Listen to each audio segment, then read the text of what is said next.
वो रामायण की कथा है केवट की।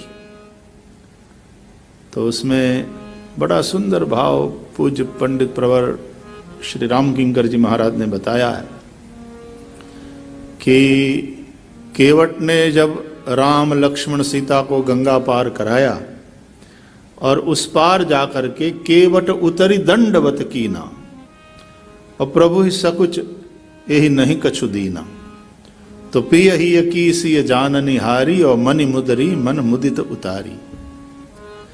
केवट ने दंडवत किया, राम जी को संकोच हुआ कि मैंने इसको कुछ नहीं दिया।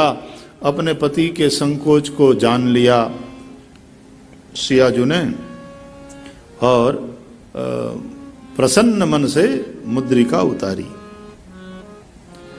नहीं तो धણીનું દેવું હોય ને અને ધણી એમ કહે કે હમણાં તારા ઘરેણા વેચી નાખીએ, દેવું ચૂકવી દઈએ, એટલે પછી ઉતારે ખરી, પણ લ્યો પોતાનું તો બધું કંઈ પૂરું કરી નાખ્યું, મારા બાપાના ઘરનું આટલું આવ્યું હતું, હવે એ અંગ માથે નહીં રહેવા દો, તો રહેવા દે, એમ નહીં, હવે ના, હવે એમ થોડું હોય, ઓલા કાયમ આવીને ઉઘરાણી વાળા ઉઘરાણી કરે ને હેરાન કરે, એમ નહીં, લ્યો વેચી नाखो, चुकवी दो बधाने। तो दे तो देती है, लेकिन वो वाली प्रसन्नता नहीं होती है। यहां पति को उसके ऋण से मुक्त करने के लिए सीता जी ने मनि मुदरी मन मुदित उतारी, प्रसन्न मन से मुद्रिका उतारी और राम जी को दिया। तो राम जी कहने लगे केवट को कि कहे वो कृपाल लेहु उतराई, तो केवट चरण गहे अकुल आई, नाथ आज मैं काह न पावा। ये कथा रामायण में हम सुनते हैं। तो वहां सुंदर पूज्य पंडित जी सुंदर भाव बतलाते हैं कि भाई केवट आखिर तो गंगा जल की मछली है, वहीं रहता है ना, गंगा में ही उसका जीवन, गंगा तट पर और गंगा में नौका चलाते चलाते उसका जीवन बीता है। तो गंगा जी की मछली है। मतलब मछली के लिए जिस तरह से वो पानी उसका जीवन है, उसी तरह इन केवटों के लिए गंगा ही उनका जीवन है। गंगा जी के चलते ही इनकी जीविका चलती है ना। तो वो गंगा जी को छोड़कर कहीं जाएंगे नहीं। तो गंगा जी की मछली है ये। तो क्या करते हैं, बोले वो मछली पकड़ने वाला जब जाता है, केवट ये नौका तो चलाते ही हैं, लेकिन वो अब जो मछली खाने वाले लोग हैं उनके लिए भी गंगा सोर्स है। तो जाते हैं और यहां कमर तक पानी में खड़े होकर के यूं गंगा जी में जाल फैलाया, या तो अन्य अन्य नदियों में जाकर के इस तरह से जाल फैलाते हैं, तो उस जाल में दूर की जो मछलियां हैं वो तो फंस जाती हैं। उसमें उनके लिए खाने के लिए कुछ ऐसा रखते हैं कि वो जैसे वो गल से भी नहीं, तो उसके खाने के लिए, और मछली रस में फंसती है, खाने के लिए आती है और फिर वो कांटा उसके मुंह में फंस जाता है। तो भाई दूर की जो मछलियां हैं वो तो फंसती है उस जाल में, लेकिन वो जो मच्छीमार है उसके पांव में जो मछली आसपास घूम रही है वो नहीं फंसती। तो बोले केवट तो गंगा जी की वो समझदार मछली है कि ये जो मुद्रिका है वो तो जाल है, माया जाल वो फेंका है, बिछाया है। राम जब देने लग गए तो केवट उस लालच में फंसा नहीं और भगवान की शरण में आ गया। केवट चरण गहे अकुल आई, कि बचाओ बचाओ बचाओ, रक्षा करो रक्षा करो, पाहि माम त्राहि माम शरणागतो हम, आपकी शरण में, मामेव ये प्रपद्यन्ते माया मेताम तरन्ति। तो उसमें वो फंसा नहीं। एक भाव ये है। तो वो वाली माया वो बहिरंग शक्ति है। पुत्र परिवार देह गेह न जाने कितने कितने वस्तुओं में हमारी आसक्ति हो जाती है और उस आसक्ति के चलते, उन वासनाओं के चलते, उस अभिमान के चलते फिर जो जो प्रवृत्ति हम करते हैं, ऐसे ऐसे कर्म बांधते हैं कि जीव अपने आप को बंधन में फंसाता है और पुनरपि जननम पुनरपि मरणम की वो जो पुनरावृत्ति है, वो जो चक्कर है, उससे अपने आप को छूट मुक्त नहीं कर पाता। तो बहिरंग शक्ति, और ये श्री बोले ये अंतरंग शक्ति। लक्ष्मीर यस्य च वक्षसि, ऐसे श्रीनिवासः महेश्वासो महीभर्ता श्रीनिवासः सतां गतिः। सताम गतिः, सताम भगवान आद्य शंकराचार्य कहते हैं अपने भाष्य में, सताम वैदिकानाम साधूनाम पुरुषार्थ साधन हेतु इति सताम गति। सताम संतजन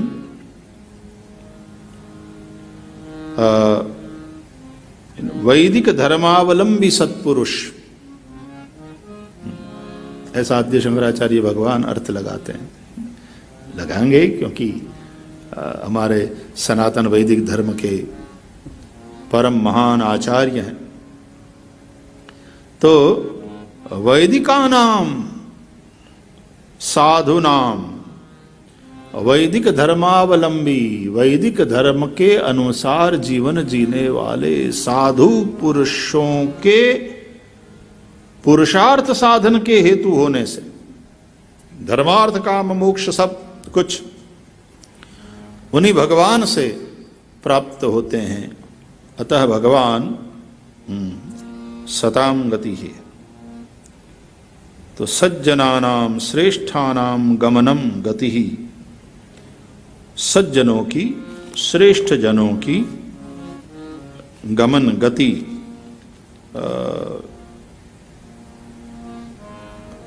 अच्छा गति का एक अर्थ करेंगे कि आने गति मळे, सदगति थाय। जो लोग शरीर छोड़ देते हैं तो उसकी सदगति के लिए हम प्रार्थना करते हैं ना। तो ऐसे सज्जनों की गति, संतों की गति, वैदिक धर्मावलंबी इस तरह से जीने वाले जो साधु पुरुष है, उनकी गति परमात्मा ही है और उनका एकमात्र आश्रय स्थान वो परमात्मा है। तो क्या कहेंगे, उनके जीवन का अंतिम आश्रय स्थान गति ये भगवान है। अतः उसको सताम गति ही, गतिर्भर्ता प्रभु साक्षी श्रीनिवास शरणम सुरुत प्रभव प्रलय स्थानम निधानम बीजम अव्ययम, ये भगवद गीता में भगवान ने कहा है। तो सताम गति ही एक अर्थ में देखें तो उन सज्जनों साधु पुरुषों का आखिरी मुकाम, फिर यद गत्वा न निवर्तन्ते, वो भगवान है। अतः सताम गति ही। महेश्वासो महीभर्ता श्रीनिवासः सतां गतिः अनिरुद्धः। अनिरुद्धः न केनापि प्रादुर्भावेषु निरुद्ध इति अनिरुद्धः। प्रादुर्भाव के समय किसी से निरुद्ध नहीं हुए, इसलिए अनिरुद्ध। निरुद्ध कहते हैं रोकने को। न केनापि निरुद्ध, जिसको कोई रोक नहीं सकता वो अनिरुद्ध है। भगवान भगवान को जो करना है उससे उसको कौन रोक सकता? यदि वो उत्पत्ति स्थिति लय के करने वाले परमात्मा है, सच्चिदानंद रूपाय विश्वोत्पत्त्यादि हेतवे, विश्वोत्पत्त्यादि हेतवे, हाँ, जन्माद्यस्य यतः ब्रह्मसूत्र जो कहता है, तो उनको ये सब सृजन करना है, उन्होंने मन बनाया, कौन रोक सकता है? नॉट ओनली दैट, अपनी रची हुई अपनी उस दुनिया में वो आना चाहे, कौन रोक सकता है? वो जाना चाहे, कौन रोक सकता है? वो कुछ करना चाहे, कौन रोक सकता है? ऐसी अद्भुत परम शक्ति जो है, इसलिए कर्तुम अकर्तुम अन्यथा कर्तुम समर्था, उन्हें कोई रोक नहीं सकता। ओम नमो भगवते वासुदेवाय।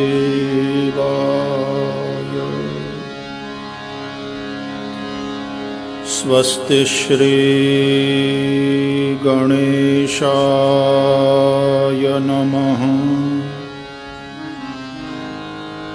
श्री सरस्वत्यै नमः।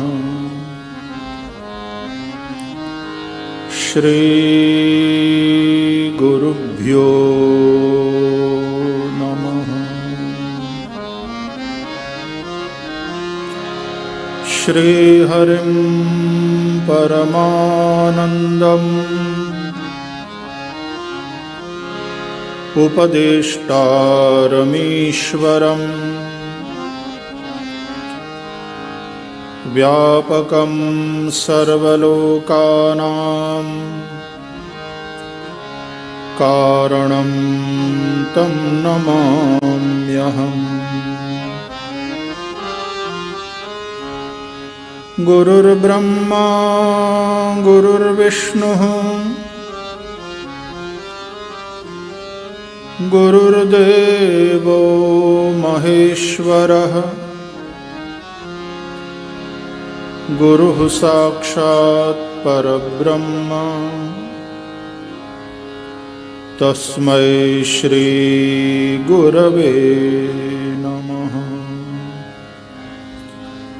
बोलिए श्री हरि भगवान की जय। योगेश्वर भगवान की जय। सद्गुरु भगवान की जय। ओम नमः पार्वती पतये। हर हर महादेव हर। हे गोपाल राधा कृष्ण गोविंद गोविंद।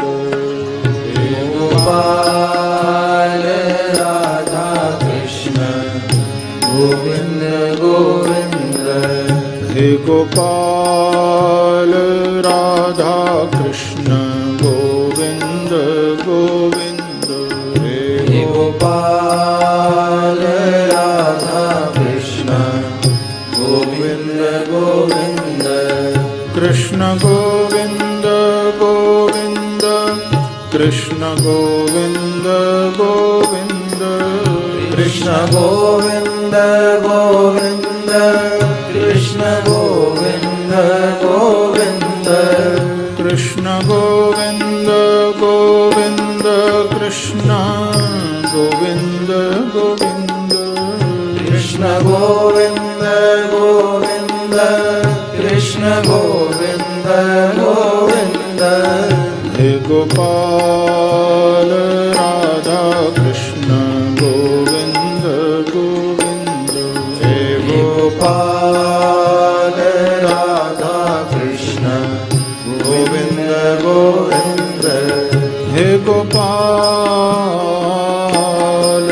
हे गोविंद, हे गोपाल, हे गोविंद, हे गोपाल, हे गोविंद, हे गोपाल, हे गोविंद, कृष्ण गोविंद गोविंद, कृष्ण गोविंद गोविंद, कृष्ण गोविंद गोविंद, कृष्ण गोविंद गोविंद, कृष्ण गोविंद गोविंद, कृष्ण गोविंद गोविंद, कृष्ण गोविंद गोविंद, कृष्ण गोविंद गोविंद, कृष्ण गोविंद गोविंद, कृष्ण गोविंद गोविंद, कृष्ण गोविंद गोविंद, कृष्ण गोविंद गोविंद। नमोऽस्त्वनन्ताय सहस्रमूर्तये सहस्रपादाक्षिशिरोरुबाहवे सहस्रनाम्ने पुरुषाय शाश्वते सहस्रकोटियुगधारिणे नमः। बोलिए श्री सच्चिदानंद भगवान की जय।